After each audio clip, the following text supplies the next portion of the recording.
what's up everybody? Today I'm here to kind of do a follow-up video on my review to Masters of the Universe. First and foremost, I wanted to say that I said in that review that first, it really pissed me off. Second, I said that the fans were review bombing the show, and a lot of people are saying they're not review bombing, they're just giving honest opinion. Perhaps I didn't express myself properly because yeah, I have to agree, people are expressing themselves.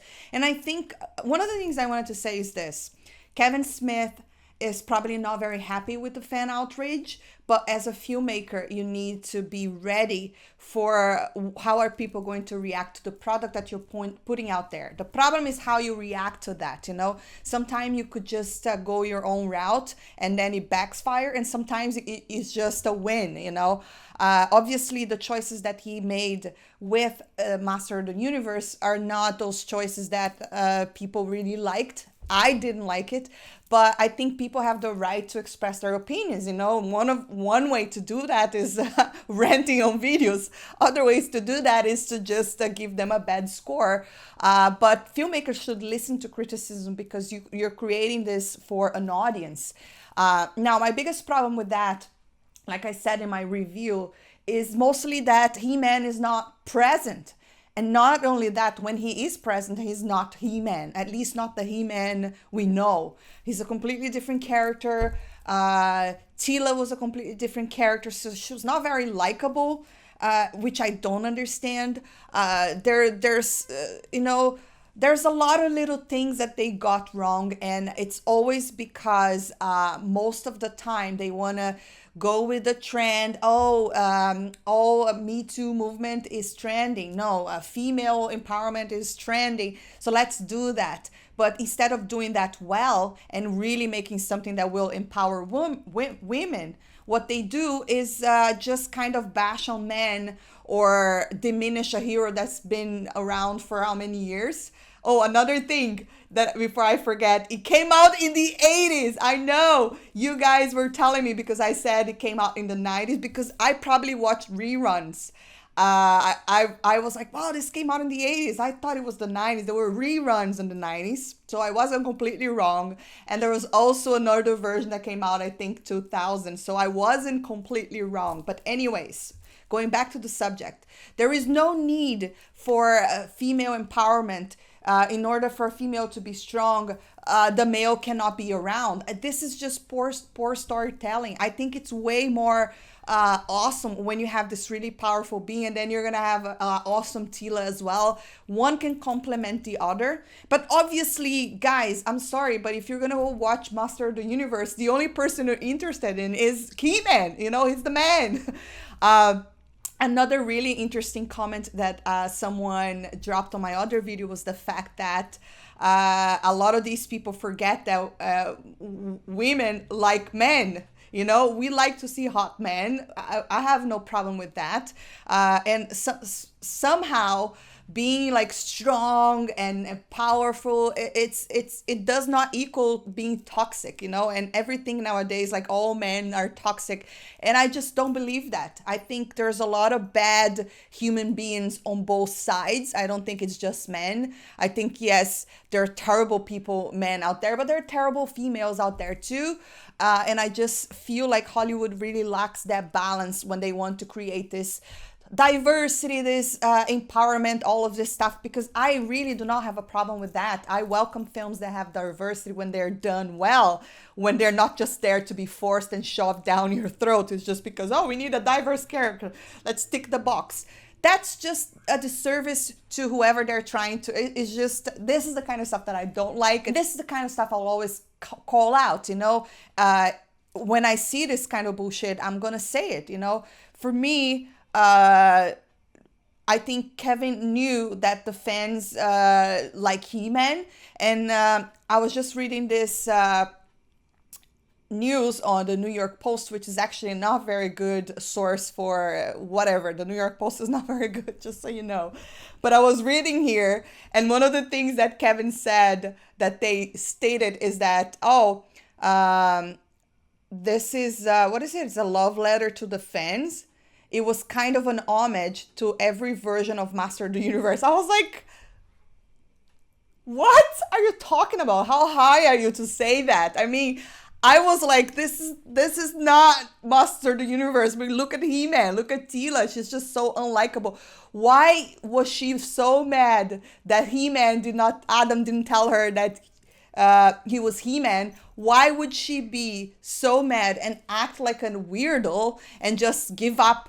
Oh, I don't want to be here anymore. I don't want to help the, like, it's just so unlike the character, you know. I did not expect, and I said it, I'll repeat it again, that this would be a copy paste of the original, because nobody wanted to see that. And it's such a disservice to the universe because the animation was so nice. If they have gotten the story right, it's sort of been a beauty, but they messed it up. And now there's this narrative going around that, oh, the fans are horrible because they are blah, yada yada yada yada. You know, the problem is they need to listen to the fans because that's the audience. You need to listen to your audience. So there's no crying now. You know, you're gonna try to be like Ryan Johnson and do to Master the Universe what happened in, you know, after the Last Jedi. And I mean, you saw what happened on the third Star Wars film. They couldn't even finish the story because basically the story was finished on the second film.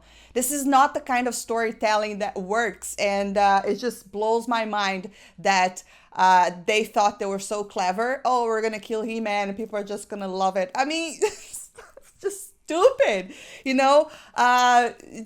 Whatever. Let's see what else they're saying here. Okay, so let me just read this paragraph over here in the New York Post. So, however, in a twist, Adam is out of commission for most of the first stretch of the episodes while the show focuses on Tila. I hated that, you know, I'm sorry, but like I was expecting to see He-Man. And there's nothing wrong with that, okay? If you wanted to do a Tila, do a Tila show. Doesn't she become She-Ra anyways? Or if she's not, like, I thought she becomes She-Ra, but whatever. It looks like she's gonna become He-Man. I just don't like that. As she tries to save the kingdom. The series premiered on Friday, and over the weekend, fans expressed their anger on social media with sentiments such as terribly disappointing. I totally agree. You saw my raw reaction right after I watched it. I was not happy. He-Man completely removed from his own show. I know. I mean, to point the obvious. And why make He-Man show without He-Man? Shame. Totally agree. Totally agree. To me, it's the same thing as Star Wars without Luke Skywalker, okay? Or without the Skywalkers per se. I did not get into the business to upset anybody, said Smith. Right. I believe you. Periodically, throughout my career, I've done things that have made people unhappy. And then he talks about dogma. I don't really care. And then he continues, this time I think there are super fans who have their idea of what they're going to see. Here it comes again. And I guess we didn't match it, or they don't seem to process that the story is not over. I am not a disruptor. I'm not a provocateur. So it's a little disconcerting. Oh, whatever. I mean, first and foremost, I agree with what people are saying. It's not about that. Okay, the story might not be over, but you killed him twice. And now you're just going to pull the cheap trick. Oh, guess what, guys? He's not dead. He's alive, or he's a ghost. I mean, is that what you're planning to do? I'm sorry, but if people are mad and they want to express their opinion, just let them. And you, as a filmmaker, you just need to own up for your own choices. It was your choice to kill this character. It was your choice to put him on the side. This is the kind of stuff you shouldn't do. We need our heroes, okay? All the good heroes that are out there, they should serve as example if men are so bad. So why are you killing them off and taking them out of the scene, you know? Because these guys should be examples to little boys, you know? But yeah, of course, I went into Master of the Universe expecting to see He-Man, and we got more of Tila. I did like the... I didn't like the magician, you know. I even Oko. I'm sorry because the names in English I get them confused. But anyways, I just thought that this had so much potential if they didn't really screwed up the story. You know, they shouldn't have put He-Man to the side. They should not have put He-Man to the side. They should not have kept Skeletor pretty much out of the picture. Those are the most two interesting characters. The only interesting thing about watching this is mostly to see Skeletor with his stupid jokes, and his laugh is hilarious. The way he talks to He-Man, his rage towards He-Man. None of that is in the show. So I'm sorry. I'm not on the side of people that are actually harassing filmmakers, because I think that's, when people do that, they go beyond a level that I cannot follow. I just think that's stupid. You shouldn't really harass people to that level. But as far as going and criticizing their work, or even tweeting about it, I didn't like or whatever, I don't think there's anything wrong with that, as long as you keep it about the show. So yes, I just wanted to do a follow-up, because first I wanted to comment on the things that people were commenting, and I thought it was hilarious. I just wanted to give my second thought to this whole outrage, fan outrage. But anyways, guys, drop your comments down below. Let me know what you think about this. Have you seen Masters of the Universe? I'd love to hear your thoughts. If you enjoyed this video, don't forget to hit that thumbs up.